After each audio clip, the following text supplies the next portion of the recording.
कि गुजरात की भाजपा की सरकार इस बात का फैसला लिया है कि वो गुजरात में यूनिफॉर्म सिविल कोड बनाने के लिए कमेटी को तश्कील देंगे, यकसा सिविल कोड बनाएंगे। मैं देश के प्रधानमंत्री से यहां से मुखातिब होकर पूछना चाह रहा हूं, देश के प्रधानमंत्री, आप क्यों गुजरात की जनता को झूठ बोल रहे हैं? आप ही की सरकार ने सुप्रीम कोर्ट में एक मुकदमा आया था यकसा civil code, uniform civil code के बारे में, तो मोदी सरकार ने सुप्रीम कोर्ट को यह बताया कि यकसा सिविल कोड को बनाना सेंट्रल गवर्नमेंट का, मरकजी हुकूमत का काम है। रियासती हुकूमत यकसा सिविल कोड को नहीं बना सकती है। ये सुप्रीम कोर्ट में मोदी की हुकूमत ने सुप्रीम कोर्ट को बताया, और आज यहां पर गुजरात में बीजेपी की सरकार, क्योंकि चुनाव विधानसभा के होने जा रहे हैं, ये ऐलान किया कि हम एक कमेटी बनाएंगे यकसा civil code, uniform civil code के नाम पर। दूसरी बात यह है कि हम पूछना चाहते हैं बीजेपी से, क्या यह बात सच नहीं है कि बाबा साहिब अम्बेडकर ने कहा था यूनिफॉर्म सिविल कोड के बारे में कि यूनिफॉर्म सिविल कोड वॉलंटरी होना चाहिए, रजाकाराना होना चाहिए, मैंडेटरी नहीं होना चाहिए। और बाबा साहिब अम्बेडकर ने कहा था कि अगर कोई किसी मजहब को नहीं मानता, उसके रिलीजियस बिलीफ नहीं है, तो वो ऐसे कानून को माने। और हमारे देश में वैसा कानून है। कौन सा कानून है वो? जुवेनाइल जस्टिस एक्ट है, स्पेशल मैरिज एक्ट है, इंडियन सक्सेशन एक्ट है। आप ये कानून इस्तेमाल कर सकते हैं जो किसी मजहब को नहीं मानते। मगर भाजपा सिर्फ अपने हिंदुत्व के एजेंडे को लेकर आगे बढ़ना चाहती है, और चुनाव से पहले भाजपा की हमेशा ये आदत रही है कि इन मसलों को उठाया जाए ताकि अपनी वोट की राजनीति को या फिर अपने वोट को हासिल किया जाए। 2018 का लॉ कमीशन, सुप्रीम कोर्ट के रिटायर्ड जज चौहान साहब ने कहा था, अपनी रिपोर्ट में कहा था कि मुल्क में यूनिफॉर्म सिविल कोड नेसेसरी भी नहीं है, ना डिजायरेबल, ना इसकी जरूरत है। ये कहा था उस लॉ कमीशन की रिपोर्ट में। मगर आज भाजपा सिर्फ मुल्क की जो प्लुरलिज्म है, डाइवर्सिटी है, ये भारत की खूबसूरती है। यकसानियत कैसा पैदा होगी बताइए आप? अगर मैं मुसलमान हूं, शादी करता हूं तो कॉन्ट्रैक्ट है, हिंदू भाई करता है तो जन्म जन्म का साथ है, ईसाई करता है तो कहता है कि आई डू, और शादी हो जाती है। ये भारत का प्लुरलिज्म है, जिसको संविधान में, आइन में आर्टिकल 25, 26, 29, 14, 19 और 21 के तहत बना, इसी के तहत बनाया गया था। और आर्टिकल 29 भारत का, भाजपा वालों, क्या है? कल्चर की हिफाजत, जबान की हिफाजत, लैंग्वेज की हिफाजत एक फंडामेंटल राइट है।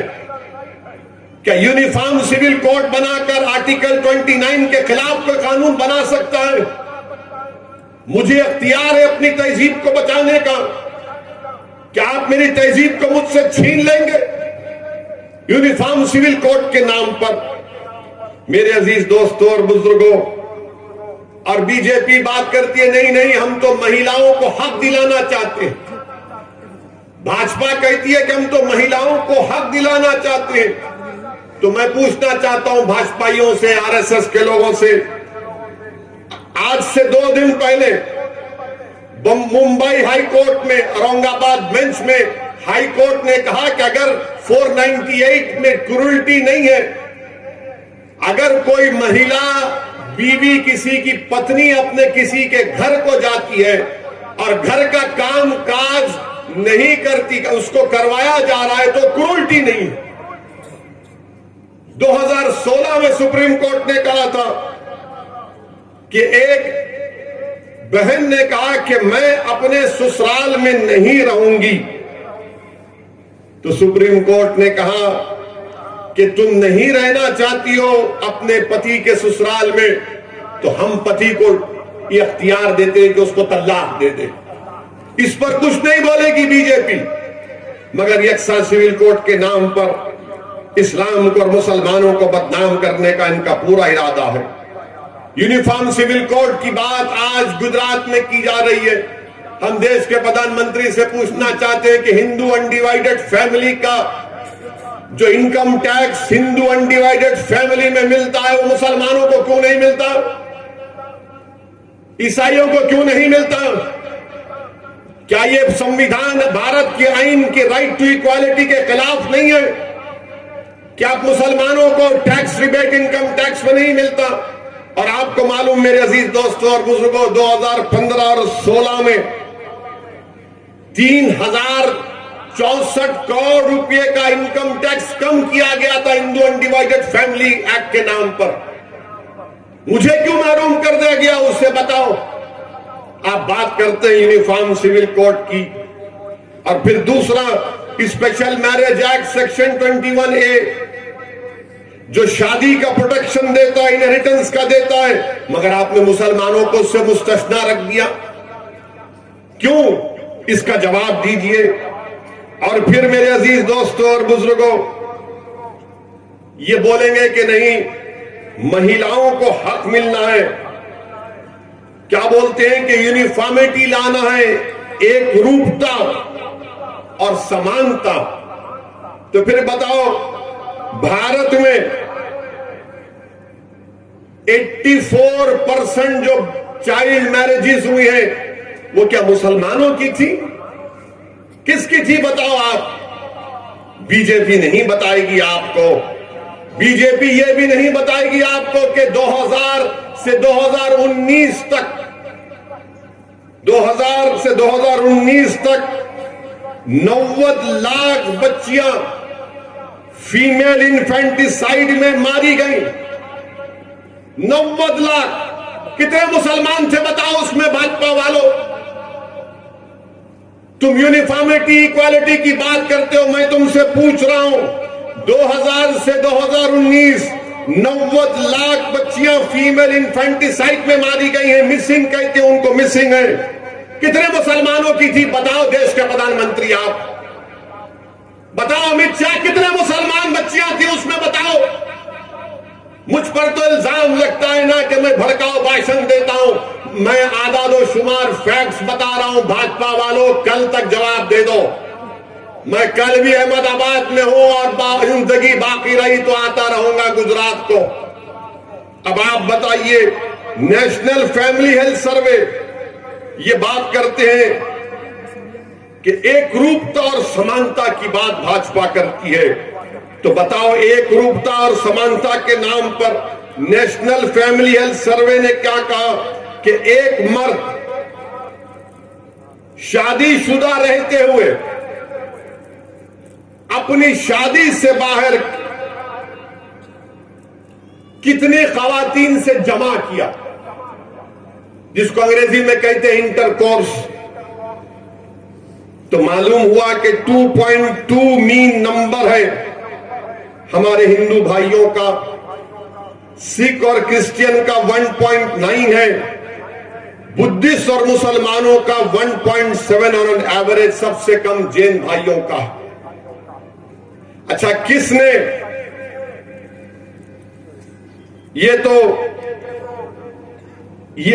किसने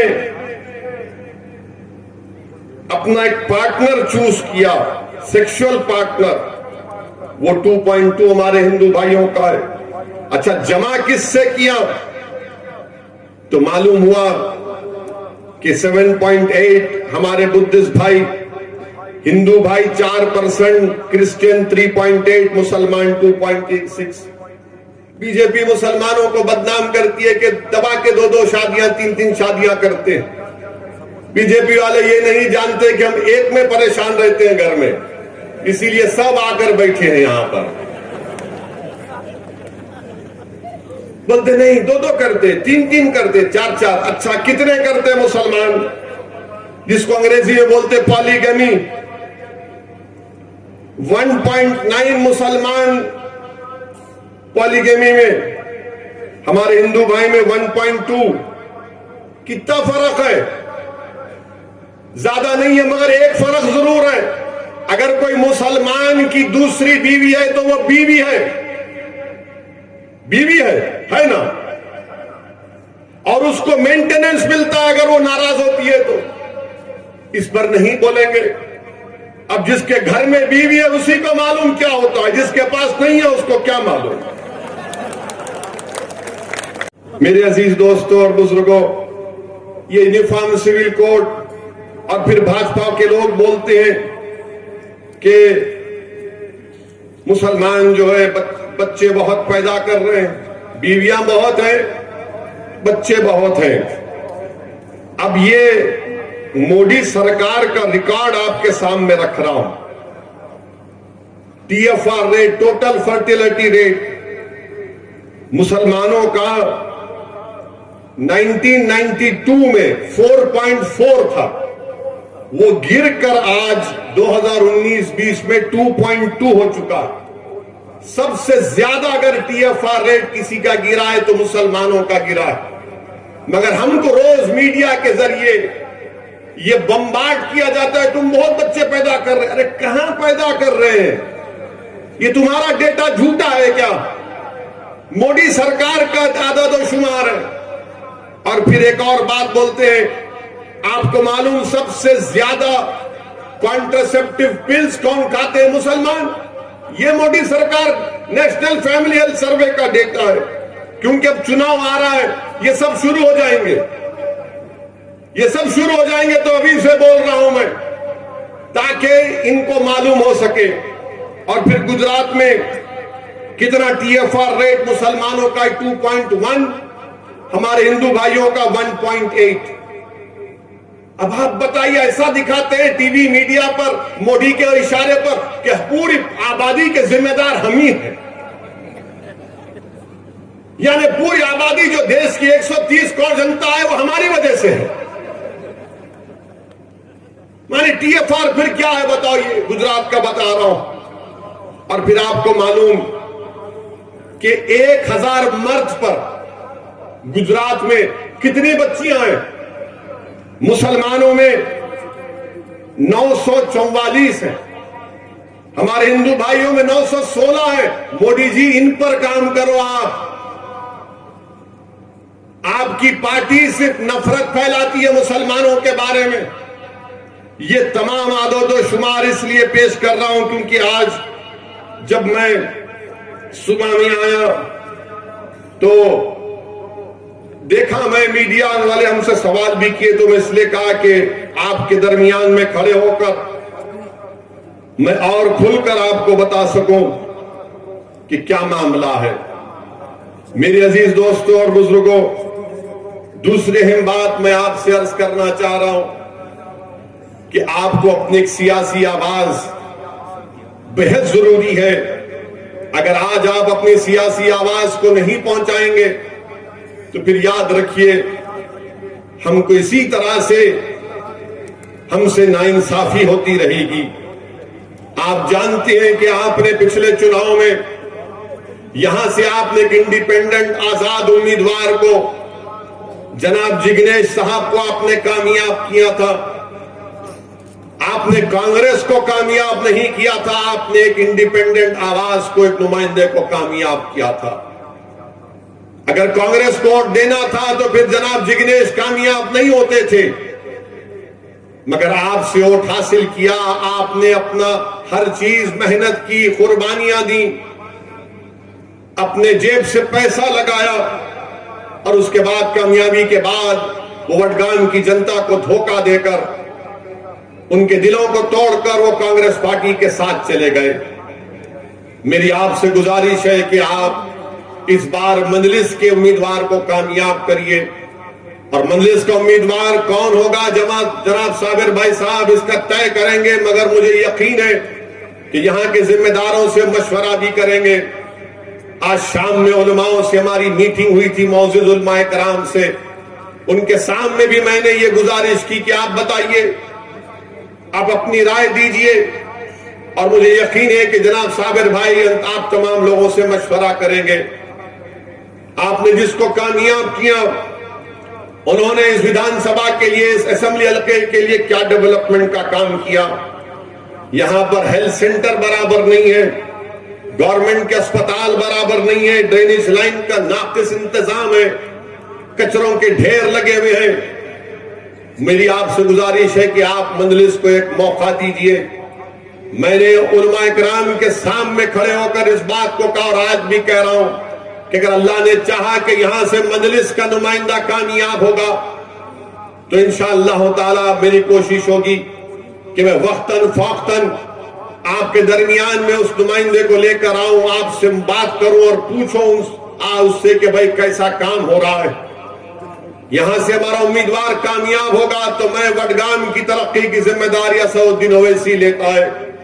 आप मेरा यकीन करिए और आप मुत्तहिद होकर आप मंजलिस के नुमाइंदे को कामयाब करिए।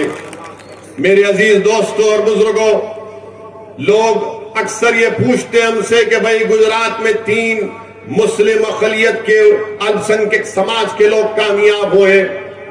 मैं उनसे कहना चाह रहा हूं कि 3 पर क्यों रुक जाते हैं आप। जितनी अल्पसंख्यक समाज की गुजरात में आबादी, उतनी हमारे पटेल भाइयों की आबादी है। उनके 40 से ज्यादा उनके विधायक कामयाब हो सकते हैं। तो हम क्या सिर्फ 3 के लॉलीपॉप को कब तक चूसते रहेंगे। मेरे अजीज दोस्तों और बुजुर्गों, जब तक आपकी कोई सियासी आवाज नहीं होगी, आपकी तकलीफ को भी नहीं देखा जा सकता। मिसाल के तौर पर अगर यूनिफॉर्म सिविल कोड को लाने की बात गुजरात में भाजपा कर रही है तो इनसे हम पूछना चाहते हैं, फिर गुजरात से डिस्टर्ब एरियाज एक्ट क्यों नहीं निकालते आप। यकसानियत अगर पैदा करना है तो निकालो। अगर कोई मुसलमान घर खरीदना चाहता है तो कलेक्टर डीएम से परमिशन नहीं मिलता। यकसानियत उसमें नहीं है, यकसानियत यूनिफॉर्मिटी इसमें नहीं है कि मुस्लिम इलाकों में कोई डेवलपमेंट नहीं होता है, कचरे के अंबार लगा दिए जाते हैं। अरे यकसानियत इसमें पैदा करो ना। यूनिफॉर्मिटी अगर पैदा करना है, यकसानियत पैदा करना है तो इंसाफ में यकसानियत पैदा करो। तुम इंसाफ में भी यकसानियत नहीं पैदा कर सकते। जिन बच्चों को खेड़ा में लाकर मारा गया, क्या मुसलमानों की इज्जत नहीं थी? अगर उन्हें जुर्म किया तो फिर पुलिस किस लिए है, कोर्ट किस लिए है, जेल किस लिए है, आईपीसी किस लिए है, सीआरपीसी किस लिए है? मगर अगर उन बच्चों ने गुनाह किया तो आपने मुस्लिम इलाके में उन बच्चों को लाकर सरे बाजार मजमे को बिठाकर उनका एक तमाशा बनाया गया, उनकी बेइज्जती की गई, उनको लठों से मारा गया। वाह मोदी जी, यही तो आपका सबका साथ, सबका विकास और सबका पिटाई का मामला। बताइए आपके सारी दुनिया के सामने उन बच्चों को क्या गुजर रही होगी कि पूरा मजमा बैठा हुआ है और हमको मारा जा रहा है। आप दिल पे हाथ रखकर थोड़ी देर के लिए तस्वीर की दुनिया में जाइए। अगर वो आदमी, वो बेटा, आपका बच्चा, आपका बेटा होता, आपका भाई होता, आपका बाप होता तो क्या गुजर रही होगी उन लोगों पर कि सबके सामने हमको रुसवा किया गया, जलील किया गया हमको। ये इंसाफ है क्या? मगर नहीं, यूनिफॉर्मिटी की बात करेंगे।